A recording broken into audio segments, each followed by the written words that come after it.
On today's That Park Place News Countdown, the WGA outplays its own members. Loki's showrunner makes an impossible announcement. Elon Musk wants to know if you'll let him play with your brain. Disneyland Paris celebrates in the most French way possible. And Disney shows signs they might do regional investments. All that and more on That Park Place. Welcome once again to the That Park Place News Countdown. I'm Jonas J. Campbell, and with me is Vash Sky. Vash, how you doing? I am doing very, very well. How about you, Jonas? I'm doing fantastic. Thank you so much for asking. You're always so kind to ask me that. Today on That Park Place, we've got a great breakdown of news stories from across the network. We're very glad to have Bounding Into Comics partnering with us on this. They are an amazing website, and we're lucky to have them. I would encourage you all to visit all of our collaborators, as they prefer to be called, all of our collaborators' websites and YouTube channels, but especially check out Bounding Into Comics if you haven't. It almost seems ridiculous to say go check them out because they're bigger than all of us, aren't they?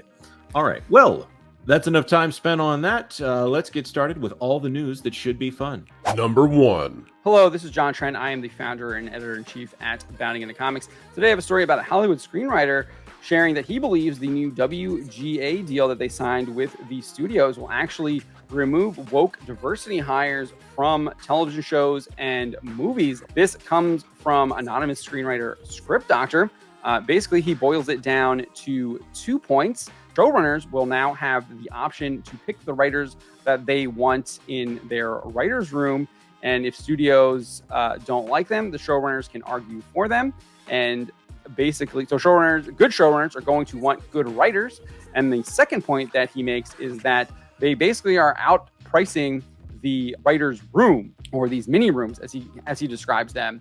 And they're going to go back to the traditional television model where you create a pilot. That pilot is then tested, and then whether or not that pilot test does well, then you get a series approval instead of these mini rooms that go straight to they write a show and they go straight to production, like we see with The Mandalorian and Ahsoka and a lot of the Disney Plus shows. There is a residual bonus in there if the show garners 20% of the streaming service's total subscribers. So if your show is wildly popular, you will be getting a big residual bonus.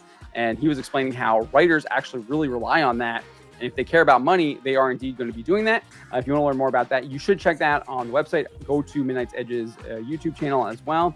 Their Friday morning show when it took place. But we have it all here on Bounding Into Comics for you to read and watch. Number 2. Hello, Jonas J. Campbell here from That Park Place. Today, I actually want to talk about 2 stories. The first one is this Loki Season 2 premiere event story. Kevin Feige addresses cast absence amid SAG-AFTRA strike by Armando Tinoco and Natalie Sittek. It says that Kevin Feige made an appearance at the Loki Season 2 launch event in Hollywood where fans got to see the first 2 episodes. The Marvel head addressed the audience in attendance and mentioned the actor's absence as the SAG-AFTRA strike continued. Obviously, our cast is not here tonight, Feige said. But let me tell you something. They all worked so hard. They loved it so much. Our star, Tom Hiddleston, is not just our star and our Loki for the past 12 years. He's one of our executive producers, and he's incredible, and this show wouldn't happen without him. Interesting to say that this does not mention Kang, other than the fact that Jonathan Majors is, of course, listed in the cast list here. The other story we want to talk about is this one from Variety. The Loki EP explains why Jonathan Majors' arrest didn't affect the series, casting Ke Huy Quan, and Tom Hiddleston's MCU future. This one by Adam B. Very. The executive producer is Kevin Wright, and this article from Variety points out that Loki is the only Disney Plus series for Marvel to date that has concluded with an explicit promise of a second season. It's a fascinating interview, and I think everyone should probably read it if you're interested in the subject. The thing that I found very interesting in this is when asked, you mentioned He Who Remains and Victor Timely. Those are both Kang characters played by Jonathan Majors. You finished shooting season 2 in 2022, but did Jonathan Majors' arrest for assault in March result in any changes to the show? Here's a fascinating response. No, this is this is the first Marvel series to never have any additional photography. The story that is on screen is the story we set out to make. We went out there with a very specific idea of what we wanted this to be, and we found a way to tell it in that production period. So what do you think of that? That is an incredible statement. Reshoots seem to be part of the system when it comes to Marvel. For them to say that Loki Season 2 was actually so good that they didn't do reshoots is either a vote of confidence or it speaks to some kind of other problem. We would love to know your thoughts on this in the comments down below. Number 3. Elon Musk's Neuralink is on a mission to turn sci-fi fantasies into reality, and they're looking for a few brave souls to volunteer. That's right, folks, it's CC here again for That Park Place, and today we are inspired by a recent Gizmodo article by Nikki Main titled Elon Musk's Neuralink seeks volunteers for brain chip implant study. So of course, like a bowl of salsa, let's take a deep dive into an area that excites and troubles people for many reasons. In a recent announcement, Neuralink revealed that they're recruiting volunteers for a clinical trial aptly named PRIME, Precise Robotically Implanted Brain-Computer Interface. The catch, of course, is that they need individuals already facing debilitating challenges such as quadriplegia and ALS. The Neuralink implant aims to give these volunteers the ability to control a computer cursor or keyboard using their thoughts only. How does it work? Well, brain-computer interfaces, or BCIs, will be reading brain signals and translating or interpreting them into computer commands. The N1 device will be placed in the brain using their fancy R1 robot, a far cry from your typical doctor's visit. The Neuralink test date is being kept firmly under wraps, and the FDA, which had some concerns initially, finally decided they were assuaged. Those concerns being the device's battery, wire troubles, and, well, removal without brain damage. Of course, details of how these concerns were actually resolved remain a mystery, as they often are, and things move forward to this critical point: human experimentation, which is all broken down in this handy PDF. Now for the $64,000 question. If you are currently faced with any of these challenges, are you willing to sign up for this Neuralink adventure? Will it be a game changer or a path to a very alarming future? And ultimately, you have to ask yourself, do you trust Elon with your brain? Let us know your thoughts in the comment section down below. Number 4. Hello, I'm Lorena of the Lorena Creole YouTube channel, keeping it real when it comes to theme parks. And speaking of keeping it real, we've got an article about an interesting celebration in Paris, which once again brings up the question, should Disney Castle Parks be selling alcohol? Coming to us from WDW News Today, adults can enjoy the picturesque view of Le Château de la Belle et au Bois Dormant, which is basically a Sleeping Beauty castle, and partake in the celebration of the Walt Disney Company's centennial anniversary in grand fashion with the Disney 100 champagne flute, now available at Disneyland Paris. The glass is currently being sold at the park alongside a Disneyland Paris exclusive Disney 100 mug. You see the 100 mug over there to the right, but the thing that catches my eye is this beautiful champagne flute that we have here. Besides how beautiful the champagne flute looks, Disneyland Paris started serving alcohol beverages shortly after its opening and was the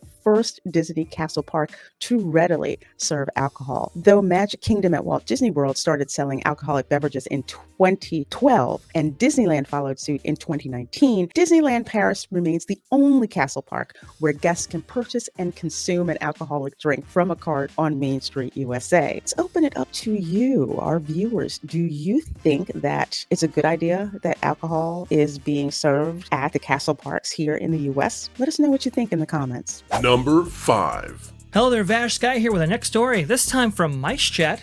This is more in the rumor category, but I thought I'd share this little line with you because I think it's very, very provocative and interesting. Is Disney diversifying its park segment to include smaller attractions in a similar way that they did back in the 1990s? Mice Chat seems to think so. Here's a quote from them. Disney's best often emerges in the face of competition, with Universal constructing a new theme park in Florida and planning a multi-park resort. Coupled with the emergence of local parks, Disney is reinvesting in smaller projects.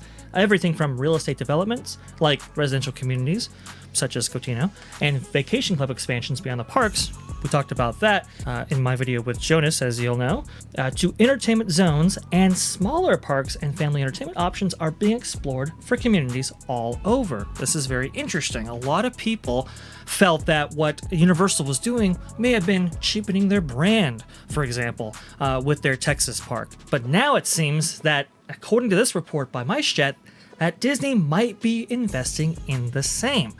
Anybody with historical knowledge of the company will know that Disney attempted this in the 1990s in a variety of ways. In fact, Aulani is an outgrowth of an idea to bring resorts to different areas outside of the Disney parks. Disney actually owned a bunch of parcels of land scattered across the United States in order to make that happen before they sold them off and went with Aulani only. You'll also know that Disney Quest and Club Disney were items in the company's portfolio to bring the Disney experience to small local communities. So I think this is absolutely fascinating to see the company reinvesting in smaller projects. I think this is an absolutely fascinating story, and I hope something will actually come out of this. For right now, this is rumor. Let us know in the comments below. Would you go to a Disney Locals park? Would you go to a Legoland-like park if it was hosted by Disney? Well, that's the end of another That Park Place news countdown. Since we had the actual source of an article nearby, I wanted to bring him in. Script Doctor, how you doing? I'm doing well. Thank you so much for covering my musings from the other day. Well, absolutely. We've all been watching the strike, and it's such a mystifying subject, and we're glad the WGA strike is over. Obviously, the SAG-AFTRA strike is still going on. We're hoping it will be resolved a little bit quicker. I did want to ask you, though, when do you think it's going to be that we see the fruits of this new WGA agreement, to where we see these new writers' rooms that are a little bit more merit-based? The earliest would be around 8 months, and the latest most likely 16, and that's only to account for putting something in production, releasing it, and getting engaging audience interaction. Once those factors come in and the numbers are starting to be shared with the writers, that will dictate how they start approaching stories, and it basically just puts more power into the audience's wallet than they've ever had before. That's so awesome. I'm looking forward to spending money on good properties here, because we've had quite the drought. Where can people find you if they want to hear more of your insights? Well, I have a Patreon, patreon.com/scriptdoctor, where I give out writing advice, tips, as well as my own musings on the industry and thoughts about story. And if you're an aspiring writer and want to better your craft, I also have discounts with regards to my writing packages if you are a Patreon member. I enjoy listening to your reviews of classic films, especially, and going through something like Ahsoka and breaking it down and where they could have done better, and things like that. And speaking of things that are breaking down, we have reached the end of this video. Of course, like, share, and subscribe if you feel so inclined. It really does help us out. Follow us on Twitter if you want to engage in the conversation more fully, or engage on it in the chat as well. Until tomorrow, stay tuned to That Park Place for all the news that should be fun. Thanks for watching That Park Place News. For more information, consider checking out www.thatparkplace.com for all the news that should be fun. Don't forget to subscribe, share, like, and send this out on your favorite social media accounts.